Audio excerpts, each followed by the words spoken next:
The elevator doors opened with a soft ding, and Maya Chen stepped into the gleaming lobby of Blackstone and Associates.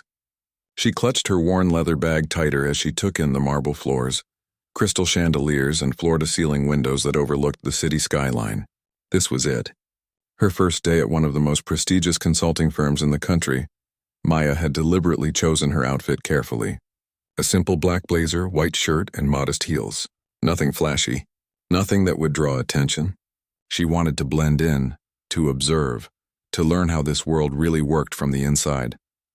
At the reception desk, a perfectly polished woman with an expensive haircut barely looked up from her computer screen. "You must be the new junior analyst," she said, her tone suggesting Maya was just another replaceable cog in the machine. "Take the elevator to the 15th floor. Ask for Rebecca." The elevator ride felt endless.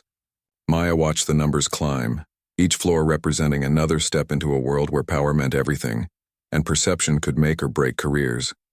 She had studied this company for months, reading every article, every financial report, every piece of information she could find, but nothing could have prepared her for what she was about to experience. Rebecca turned out to be a middle-aged woman with kind eyes and a tired smile. She was the office manager, the person who actually kept things running while others took the credit. "Welcome to Blackstone," she said, leading Maya through a maze of cubicles and glass offices. "I'll show you to your workspace." Maya's desk was tucked away in a corner, surrounded by filing cabinets and forgotten office supplies. It was clear this wasn't where the important work happened. Through the glass walls, she could see the senior partners in their spacious offices, gesturing animatedly during phone calls and meetings. "Don't mind them," Rebecca whispered, following Maya's gaze. "They think they run the world from up here. Most of them have never done a real day's work in their lives." The first person Maya met was David Richardson, one of the senior partners. He was exactly what she had expected. Tall, confident, with perfectly styled hair and a suit that probably cost more than most people made in a month. He glanced at Maya for maybe 2 seconds before dismissing her entirely. "So you're the new girl," he said, not even bothering to extend his hand. "Rebecca will get you started on some basic filing. We'll see how you do with simple tasks before we trust you with anything important." Maya nodded politely, biting back the response that wanted to escape.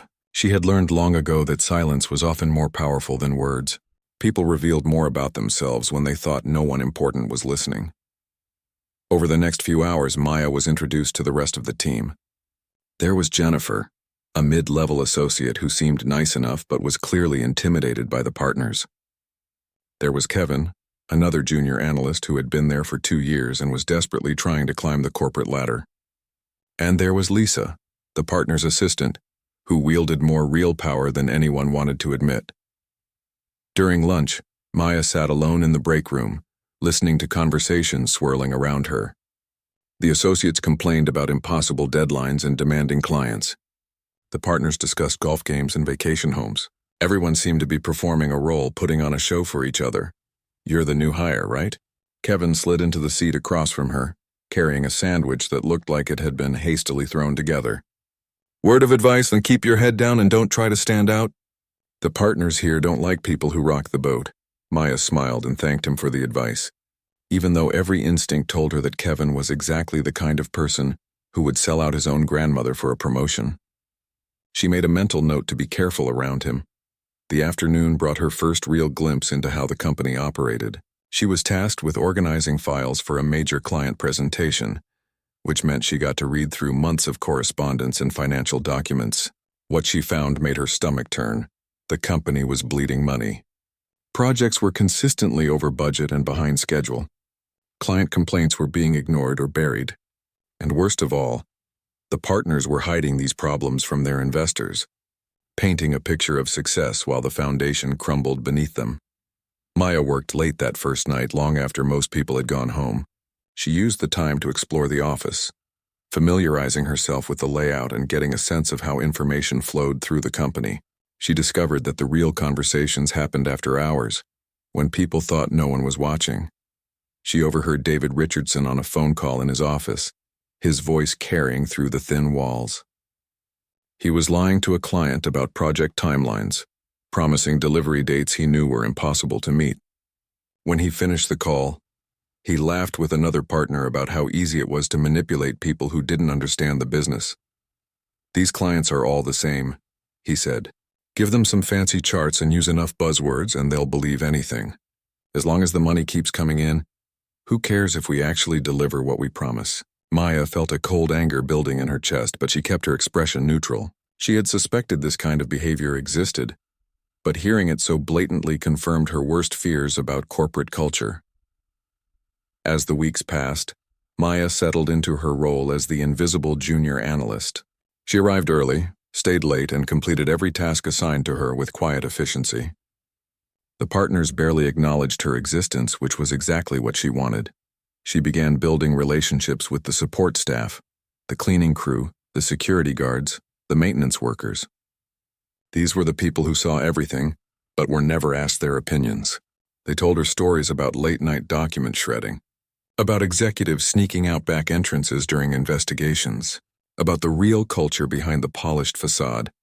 Maya also started paying attention to the personal lives of the partners. She learned that David Richardson was going through an expensive divorce. Jennifer was struggling with student loans despite her decent salary. Kevin was so desperate for approval that he would backstab anyone to get ahead. Knowledge was power, and Maya was collecting both. One evening, while organizing files in David Richardson's office, she discovered something that made her blood run cold. Hidden among routine correspondence was evidence of systematic fraud, invoices for work that was never completed, payments to shell companies, financial reports that had been deliberately falsified. Maya carefully photographed the documents with her phone, making sure to capture every detail. She was building a case piece by piece that would eventually bring down this entire corrupt operation. But first, she needed to be patient. She needed to let them continue underestimating her, while she gathered more evidence and positioned herself perfectly for what was to come. As Maya packed up her things that night, she caught her reflection in the dark window. Tomorrow she would come back and play the role of the quiet, unremarkable junior analyst. But inside she was planning something that would shake this company to its very core. The powerful men in their expensive suits had no idea that their biggest threat was sitting right under their noses, filing their papers and organizing their schedules. They thought they knew how the game was played, but Maya was about to show them they didn't even know the rules. The first phase of her plan was complete. Now the real work could begin. 3 months had passed since Maya's first day at Blackstone & Associates, and she had become virtually invisible to most of the staff, which was exactly where she wanted to be. Invisible people heard everything, saw everything, and were trusted with secrets that could destroy careers. Maya had developed a routine that served her purposes perfectly. She arrived at 7:30 each morning, a full hour before most employees, giving her access to offices and files without supervision. She stayed until well past 7 in the evening, long after the partners had left for their expensive dinners and networking events. During these quiet hours, Maya had mapped out every detail of the company's operations. She knew which clients were unhappy, which projects were failing, and most importantly, which executives were cutting corners to hide their mistakes. The breakthrough came on a Tuesday morning when she was assigned to help prepare a presentation for Morrison Industries, Blackstone's biggest client. Kevin, the junior analyst who had warned her to keep her head down, was leading the project under David Richardson's supervision. Maya watched from her corner desk as Kevin struggled with financial projections that simply didn't add up. The numbers he was using would make the proposed strategy look profitable, but Maya could see the fatal flaws in his calculations. She had spent enough time studying the client's real financial situation to know that this approach would cost Morrison Industries millions of dollars. For 2 days, she watched Kevin present draft after draft to David Richardson, each version more unrealistic than the last. Richardson approved everything without question, clearly more interested in billing hours than delivering actual value to the client.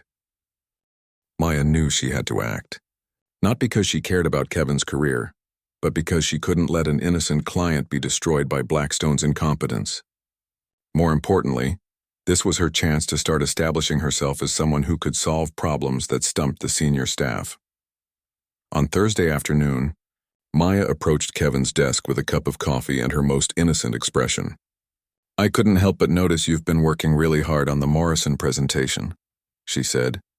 "I was doing some filing for their account and I noticed a few things that might be helpful." Kevin looked up from his computer, exhaustion clear in his eyes. The poor guy had been pulling 12-hour days trying to make the impossible numbers work. "What kind of things?" he asked, desperation creeping into his voice. Maya pulled out a folder filled with documents she had carefully prepared. "Well, I noticed that the revenue projections don't account for the seasonal fluctuations in Morrison's market. And there's this new regulation coming into effect next quarter that could impact their costs significantly." She spent the next hour walking Kevin through the real financial picture, showing him how to adjust the projections to reflect reality. By the time she finished, Kevin was staring at her with a mixture of amazement and gratitude. "This is incredible," he said. "How did you know all this?" Maya shrugged modestly. "I just read everything that comes across my desk. You pick up things when you pay attention to details." The next morning, Kevin presented the revised projections to David Richardson. Maya watched through the glass walls as Richardson's confidence turned to confusion, then concern. The new numbers showed that the original strategy would have been a disaster, but Maya's corrections revealed a path that could actually work. Richardson called Kevin into his office for a private meeting that lasted over an hour. When Kevin emerged, he looked shaken but relieved. The presentation was approved, and Richardson would be taking it to Morrison Industries himself. Maya returned to her filing, but she noticed something had changed. Jennifer, the mid-level associate, kept glancing in her direction throughout the day. Lisa, the partner's assistant, asked Maya if she had a background in finance. Even Rebecca, the office manager, seemed to view her with new interest. Word traveled fast in a small office, especially when someone solved a problem that had stumped the senior staff. But Maya was careful not to seek credit or attention. When people asked her about the Morrison analysis, she deflected praise and insisted she had just helped Kevin organize some information. The strategy worked perfectly. By the end of the week, Maya had gained a reputation as someone who was helpful and knowledgeable, but not threatening to anyone's position. She was seen as a valuable support person, not a competitor. Maya used this new status to expand her access to information. Jennifer started asking her to help with research on other projects. Lisa began involving her in preparation for important meetings. Even Kevin, grateful for her help, started sharing details about client relationships and office politics. Each new piece of information fitted into the larger picture Maya was building. She learned that Blackstone had been covering up project failures for years, always finding ways to blame external factors or unrealistic client expectations. She discovered that several partners were using company resources for personal benefit, charging personal expenses to client accounts and billing for work that was never performed. Most shocking of all, she found evidence that David Richardson had been manipulating financial reports to hide the company's mounting debts. Blackstone and Associates looked successful from the outside, but internally, they were hemorrhaging money and desperately dependent on a few major clients to stay afloat. Maya documented everything meticulously, building files that could destroy careers and potentially land people in prison. But she was still in the information-gathering phase. She needed more time to position herself correctly before making any moves. The opportunity to demonstrate her capabilities again came sooner than expected. Jennifer was struggling with a complex analysis for a pharmaceutical client, trying to model the financial impact of a proposed merger. The deadline was tight and the mathematics involved were beyond her expertise. Maya offered to help and Jennifer gratefully accepted. Working late into the night, Maya created a sophisticated financial model that not only answered the client's questions, but revealed insights that no one had considered before. She showed how the merger could be structured to maximize tax benefits and minimize regulatory complications. When Jennifer presented the analysis the next day, the partners were amazed by the depth and sophistication of the work. This time, Maya's contribution couldn't be completely hidden. David Richardson himself asked Jennifer who had helped with the technical aspects of the model. Maya did most of the heavy lifting, Jennifer admitted. "I've never seen anyone work with numbers like that." Richardson looked toward Maya's corner desk with what might have been interest for the first time since she had started working there. She felt his eyes on her but continued typing, pretending not to notice the attention. That afternoon, Richardson called Maya into his office. The space was designed to intimidate, with floor-to-ceiling bookshelves, expensive artwork, and a massive desk that put visitors at a psychological disadvantage. "I understand you've been helping out with some client work," Richardson said, his tone neutral but probing. Maya nodded politely. Just organizing information and double-checking calculations. I like to make sure everything is accurate. Where did you learn to build financial models like the one Jennifer presented? This was the moment Maya had been preparing for. She needed to reveal just enough of her capabilities to be taken seriously, but not so much that she appeared threatening. I studied economics in college, she said simply, and I've always been good with numbers. Richardson leaned back in his chair, studying her carefully. We might have some additional projects that could use your analytical skills. Are you interested in taking on more responsibility? Maya allowed herself to appear pleased and slightly surprised. I'd be honored to contribute however I can. Good. We'll start you on some research projects and see how you handle increased responsibility. But remember, his voice took on a warning tone. Discretion is essential in this business. Our clients trust us with sensitive information, and that trust is the foundation of everything we do. Maya nodded earnestly, even as she thought about the evidence of fraud and deception she had already collected. Of course. I understand completely. As Maya left Richardson's office, she felt a surge of satisfaction. Phase 2 of her plan was beginning. She had established herself as competent and trustworthy, gained access to higher-level projects, and positioned herself to gather even more damaging evidence. But she also knew she was entering dangerous territory. As her profile within the company grew, she would be subject to more scrutiny. She would need to be even more careful about maintaining her cover while continuing to document the corruption that was eating away at Blackstone and associates from within. The powerful men who ran this company still saw her as just a helpful junior analyst, someone who could solve technical problems but posed no threat to their authority. They had no idea that their biggest threat was sitting in that corner desk, quietly building a case that would eventually bring down their entire corrupt empire. Maya smiled to herself as she returned to her work. Let them underestimate her for a little while longer. Soon enough, they would learn the cost of their arrogance. The phone call that changed everything came on a Friday afternoon in November. Maya was organizing client files when she heard David Richardson's voice boom across the office, followed by the sharp sound of a phone being slammed down. Through the glass walls of his office, she could see his face had turned red with anger and panic. Within minutes, whispers were spreading through the cubicles like wildfire. Morrison Industries, Blackstone's largest client, was threatening to terminate their contract immediately. The strategy that Richardson had presented the previous month had failed spectacularly, costing Morrison nearly $8 million in the first quarter alone. Maya felt a cold knot form in her stomach. She knew exactly what had happened. Despite her corrections to Kevin's original analysis, Richardson had apparently made unauthorized changes to the final presentation, reverting to the flawed projections that would make the numbers look better in the short term. By Monday morning, the entire office was in crisis mode. The senior partners held emergency meetings behind closed doors, while the rest of the staff tried to pretend they weren't worried about their jobs. Morrison Industries represented almost 30% of Blackstone's revenue. Losing them would be catastrophic. Maya watched the chaos unfold with growing determination. This was the moment she had been waiting for. The corruption and incompetence she had been documenting was finally coming to light, and the company's leadership was about to face the consequences of their actions. The emergency board meeting was scheduled for Wednesday afternoon. All the senior partners would be there, along with Blackstone's primary investors and Morrison's executive team. It was meant to be a last-ditch effort to save the relationship and avoid a public relations disaster. Maya spent Tuesday night preparing. She pulled together all the evidence she had collected over the past 6 months, organizing it into a comprehensive analysis of what had gone wrong and why. More importantly, she developed a detailed plan for how the situation could be salvaged. The plan was brilliant, but it would require exposing the systematic problems that had led to this crisis. It would mean revealing the fraud, the cover-ups, and the complete failure of leadership that had brought Blackstone to the brink of collapse. Wednesday morning arrived gray and cold, matching the mood in the office. Maya dressed carefully, choosing a sharp navy suit that she had been saving for exactly this moment.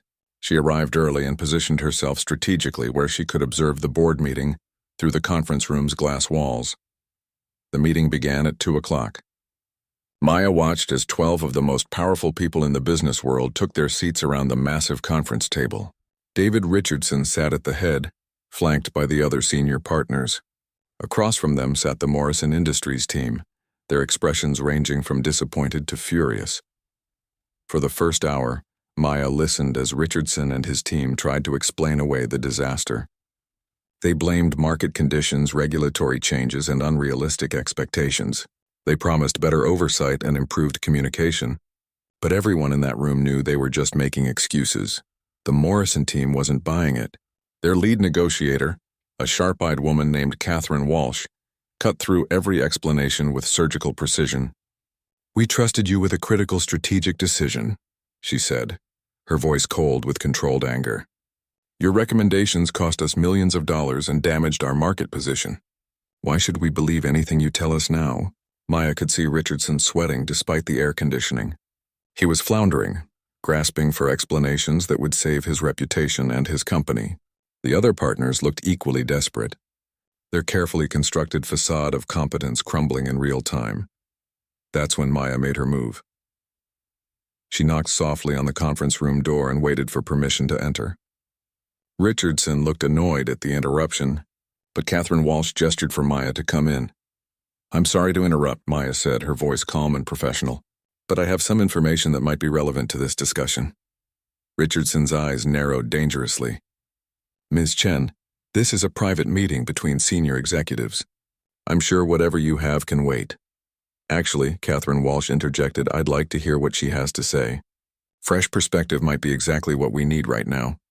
Maya placed a thick folder on the conference table and opened it carefully. Inside were copies of all the documents she had collected, organized chronologically to tell the story of Blackstone's descent into corruption and incompetence. The Morrison project failed because the final recommendations ignored critical market data and regulatory requirements, Maya began, her voice steady despite the tension in the room.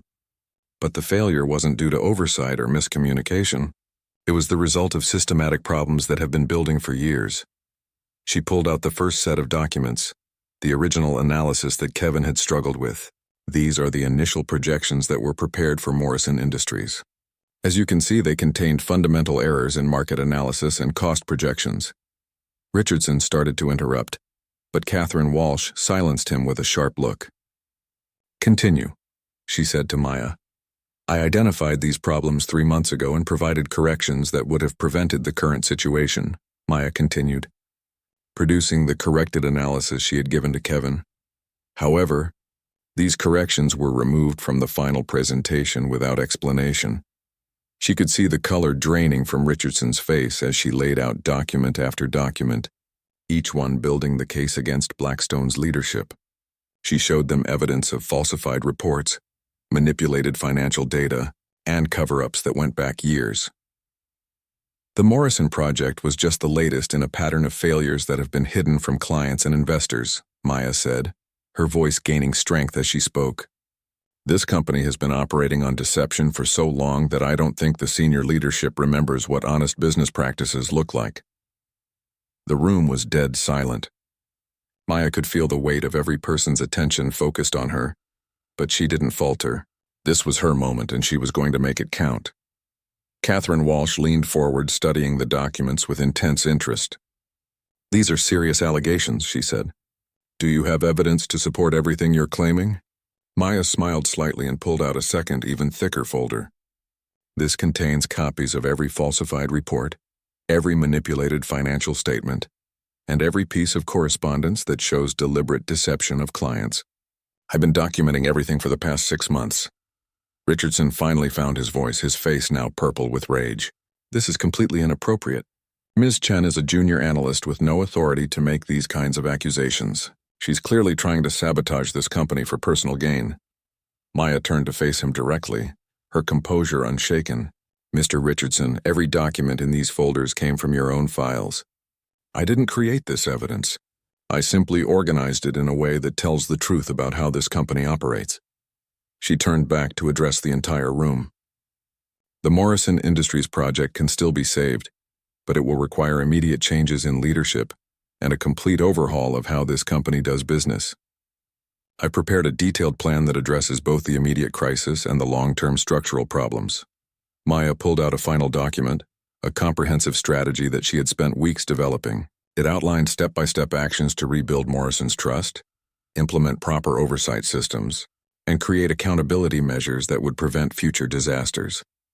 "This plan will work," she said with quiet confidence, "but only if the people responsible for creating this mess are removed from positions of authority." The silence that followed was deafening.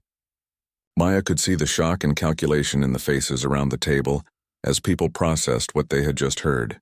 She had just dismantled the entire senior leadership team with their own documents, while simultaneously providing a solution that could save the company. Catherine Walsh was the first to speak. "Ms. Chen, this is the most thorough analysis of corporate dysfunction I've ever seen. And your proposed solution is remarkably sophisticated. Where did you learn to do this kind of work?" Maya allowed herself a small, mysterious smile. "I've always believed that the best way to understand a system is to observe it from the inside. Sometimes the most important insights come from the people who are underestimated."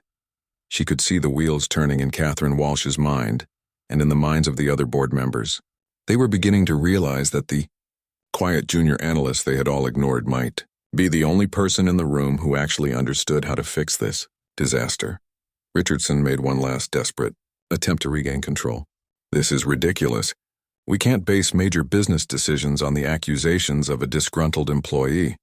Ms. Chen clearly has some kind of agenda here." Maya turned to face him again, and this time there was steel in her voice. "Mr. Richardson, the only agenda I have is preventing this company from destroying any more clients with incompetent leadership and fraudulent practices. The evidence speaks for itself." She looked around the room, making eye contact with each person at the table. "The question isn't whether these problems exist.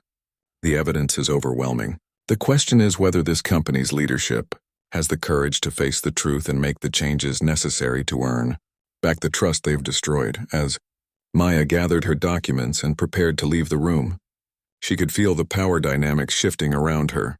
The men who had dismissed her as insignificant were beginning to realize that she might be the most important person in the building. But Maya knew this was just the beginning.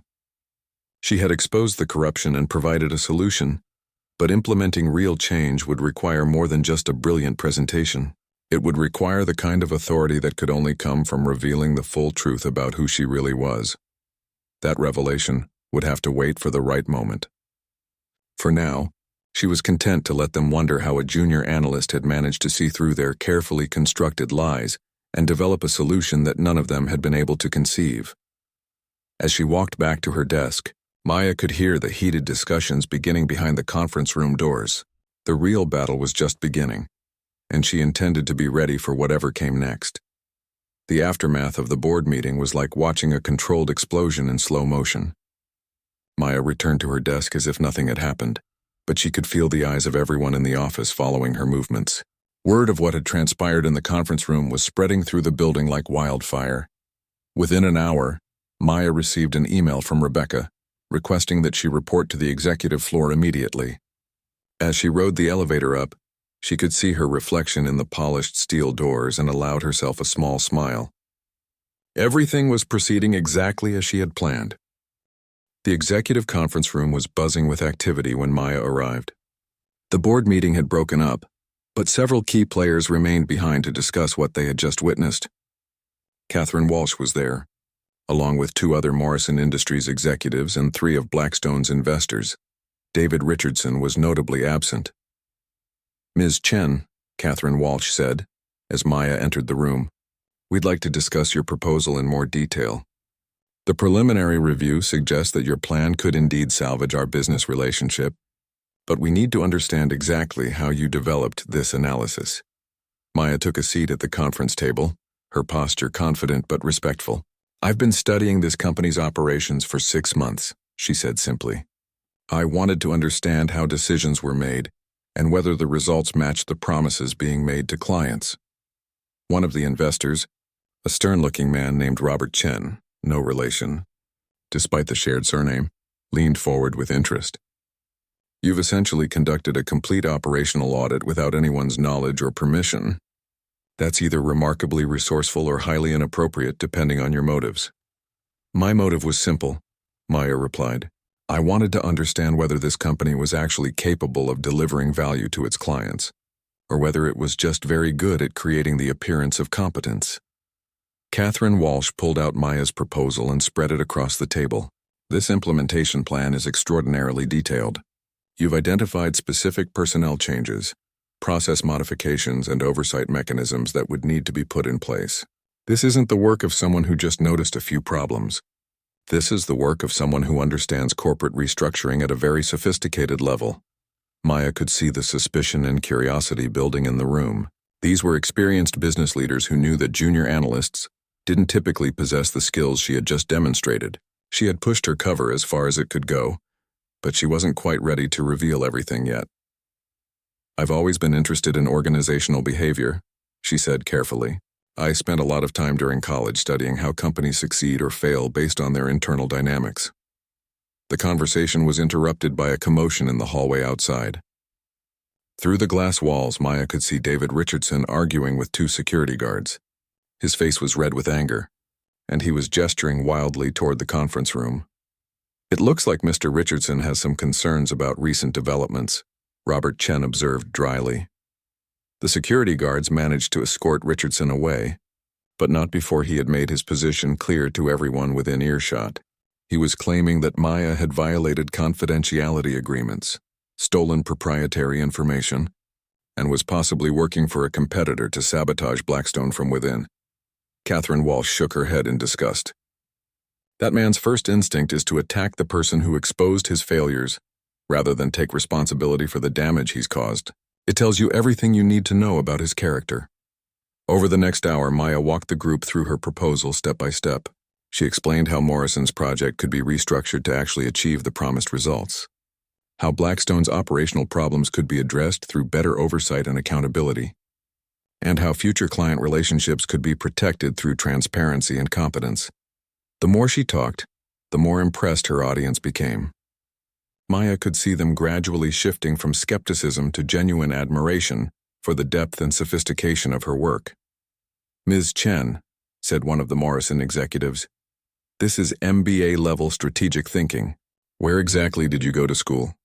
Maya smiled enigmatically. I prefer to let my work speak for itself, rather than relying on credentials. The meeting concluded with a preliminary agreement to implement Maya's plan, contingent on Morrison Industries maintaining their contract with Blackstone. But Maya could sense that the real conversations would happen after she left the room. She was right.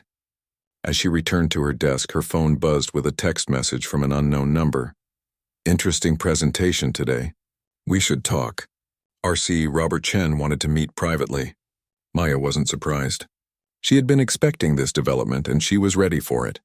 The next few days passed in a strange atmosphere of anticipation and uncertainty.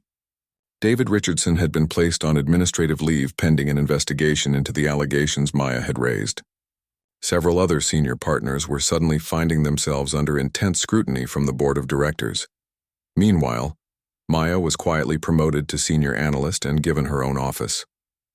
The official explanation was that her exceptional work on the Morrison Industries crisis had demonstrated her readiness for increased responsibility.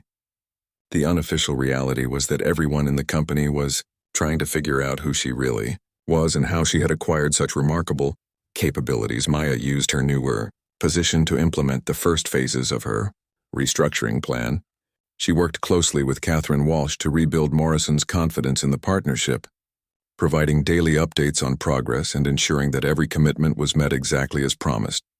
But she could also sense that her time as an anonymous analyst was coming to an end.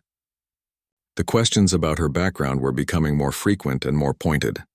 People were starting to notice that she had connections and resources that didn't match her supposed status as a recent college graduate. The confrontation Maya had been anticipating finally came on a Thursday afternoon. Kevin, the junior analyst who had once warned her to keep her head down, approached her office with an expression of barely controlled frustration. I need to know what's really going on here, he said, closing the door behind him. 6 months ago, you were filing papers and making coffee. Now you're restructuring the entire company, and the board of directors is treating you like some kind of management consultant. Who are you really? Maya looked up from her computer and studied Kevin's face carefully.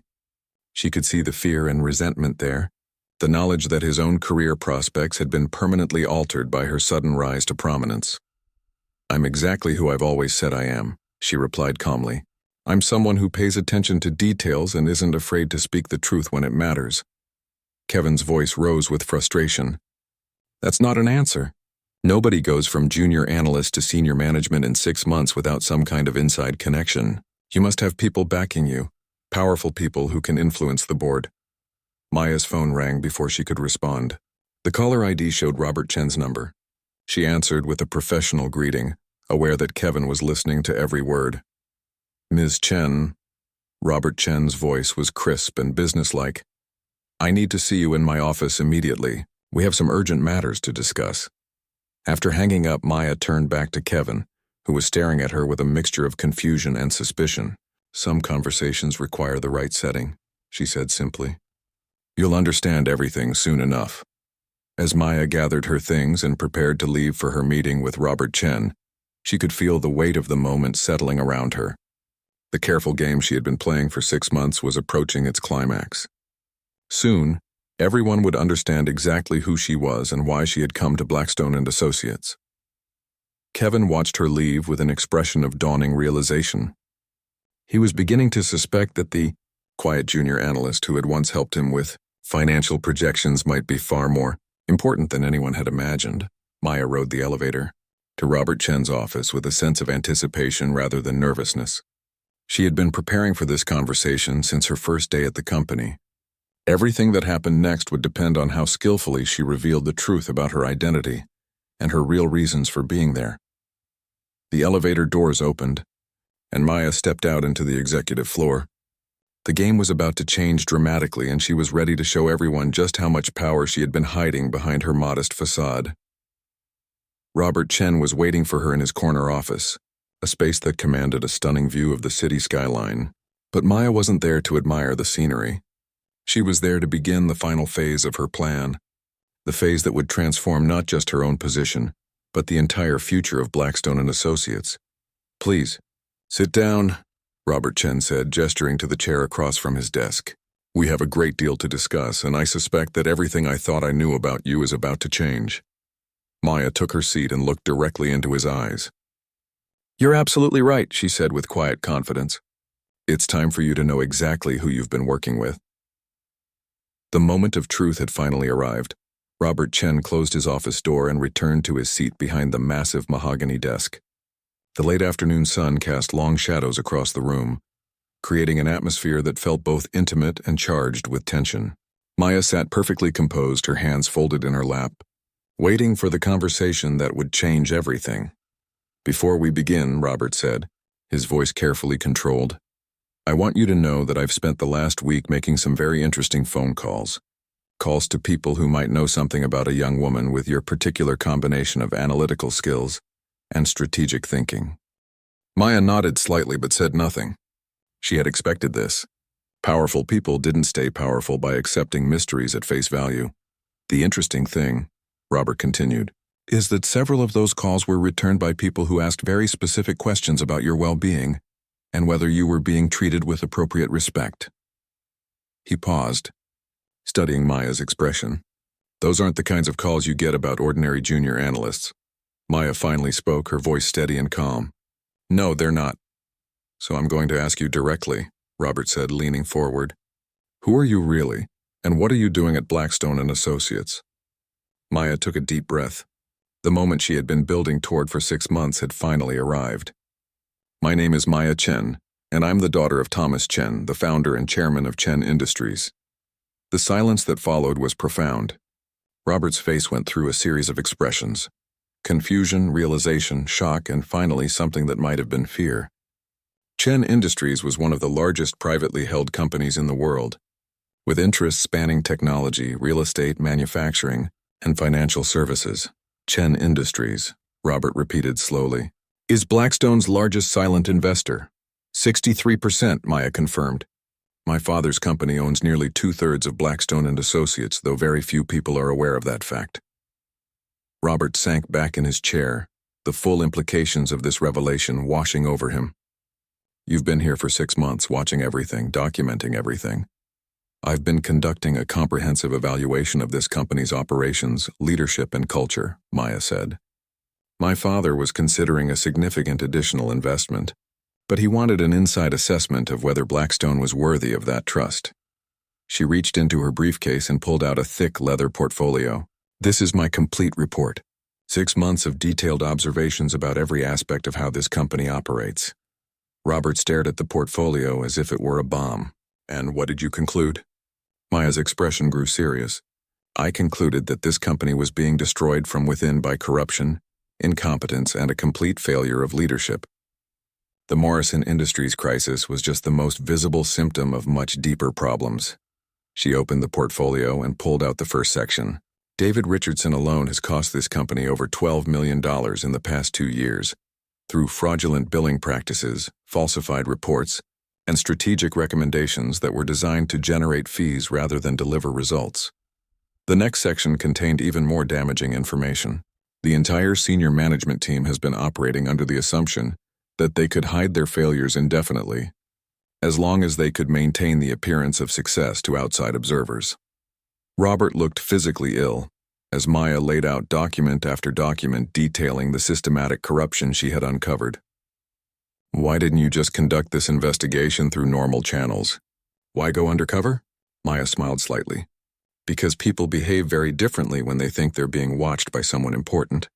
I needed to see how this company really operated when the leadership thought no one with power was paying attention. She pulled out another section of the report. As you can see, the results speak for themselves. When David Richardson thought he was talking to a powerless junior analyst, he revealed patterns of behavior that he would never have displayed during a formal audit. Robert was quiet for a long moment, processing the magnitude of what he was hearing. Your father owns nearly 2/3 of this company. You could have fired everyone and started over at any time. Yes, Maya agreed, but that would have been wasteful and unnecessary. This company has excellent people and strong fundamentals. The problems are concentrated in the leadership structure.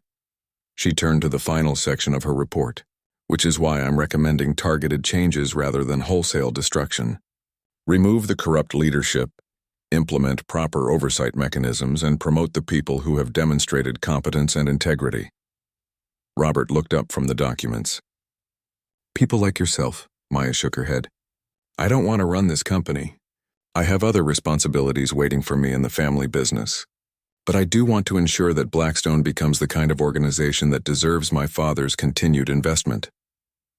She closed the portfolio and looked directly at Robert. Which brings me to the real purpose of today's conversation. I need to know whether you're part of the problem or part of the solution.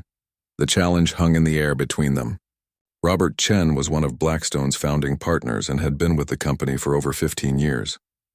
Maya's investigation had revealed that while he wasn't actively corrupt like Richardson, he had certainly been aware that problems existed and had chosen to look the other way. I knew things weren't right, Robert said finally. I knew David was cutting corners and that some of our client relationships were suffering.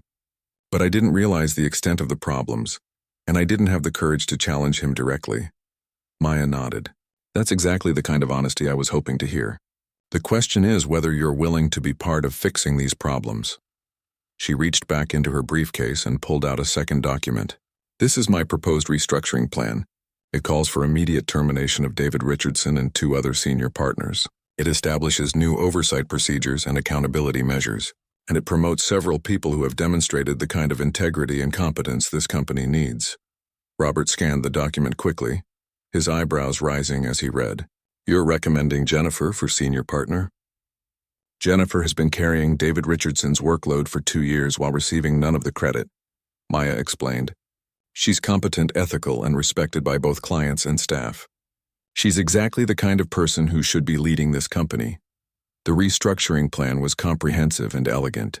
It addressed every major problem Maya had identified while positioning Blackstone for sustainable growth and improved client relationships. Most importantly, it created a culture of accountability that would prevent future corruption. Robert looked up from the document. This is remarkably sophisticated. You've essentially designed a complete corporate transformation. I've had 6 months to observe what works and what doesn't, Maya replied. And I've had access to resources and expertise that most people can only dream of. She stood up and walked to the window, looking out at the city skyline. My father built Chen Industries from nothing by focusing on two principles: deliver exceptional value to clients, and treat people with integrity and respect. Those same principles can work here, but only if the leadership is committed to implementing them. Robert joined her at the window. What happens if I say no? What happens if I'm not willing to support these changes? Maya turned to face him. Then Chen Industries will divest its holdings in Blackstone and Associates, and you'll be left to explain to your remaining investors why the company's largest backer decided it was no longer a worthwhile investment. The threat was delivered quietly and without malice, but its implications were crystal clear. Without Chen Industries' backing, Blackstone would face immediate financial difficulties and probable bankruptcy. And if I say yes? Then you become part of building something remarkable, Maya said. A company that actually lives up to its reputation, that delivers real value to clients and that treats its people with respect. Plus, Chen Industries will increase its investment substantially, providing the capital needed for expansion and innovation. Robert was quiet for several minutes, weighing his options. Finally, he spoke. I have one question. Why me? Why are you offering me the chance to be part of this transformation, instead of just removing me along with the others? Maya smiled. Because despite your failures of courage, you're fundamentally a decent person. You've never stolen from clients or deliberately deceived investors. You've simply been complacent, and complacency can be cured with the right motivation. She returned to her chair and picked up her briefcase. I need your answer by tomorrow morning. The board of directors is meeting at 10 o'clock to discuss the future of this company. They'll be voting on whether to implement my recommendations or to seek alternative arrangements for Chen Industries' investment. As Maya prepared to leave, Robert called out to her. Maya, can I ask you one more question? She paused at the door. Of course. Do you enjoy this? The manipulation, the power plays, the way you've orchestrated all of this.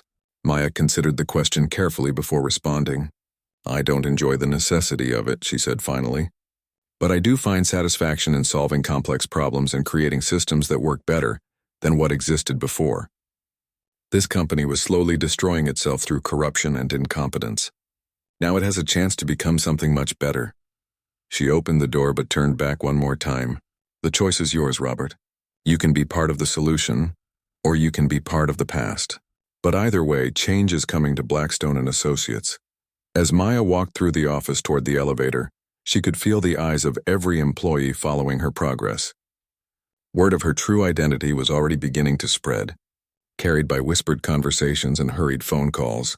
By tomorrow morning, everyone in the building would know that the quiet junior analyst they had ignored for 6 months was actually one of the most powerful people in the business world. Some would be embarrassed by how they had treated her. Others would be terrified about what she had observed during her time among them. But Maya felt only satisfaction as she stepped into the elevator and pressed the button for the ground floor. She had accomplished exactly what she had set out to do. She had exposed the corruption, identified the solutions, and positioned herself to implement the changes necessary to transform Blackstone and Associates into the kind of company it should have been all along. The elevator doors closed, and Maya smiled as she watched the floor numbers count down. Tomorrow's board meeting would be interesting, but the outcome was no longer in doubt. The people who had thought they held all the power were about to learn that they had been wrong about everything, especially about the unassuming young woman who had been watching them all along. David Richardson and his allies had underestimated her completely, and that mistake was going to cost them everything. But for those smart enough to recognize the opportunity for redemption and growth, Maya's revelation would mark the beginning of something much better than what they were leaving behind. The elevator reached the ground floor, and Maya stepped out into the lobby with quiet confidence. Her work at Blackstone and Associates was nearly complete, but her impact on the company would last for decades to come.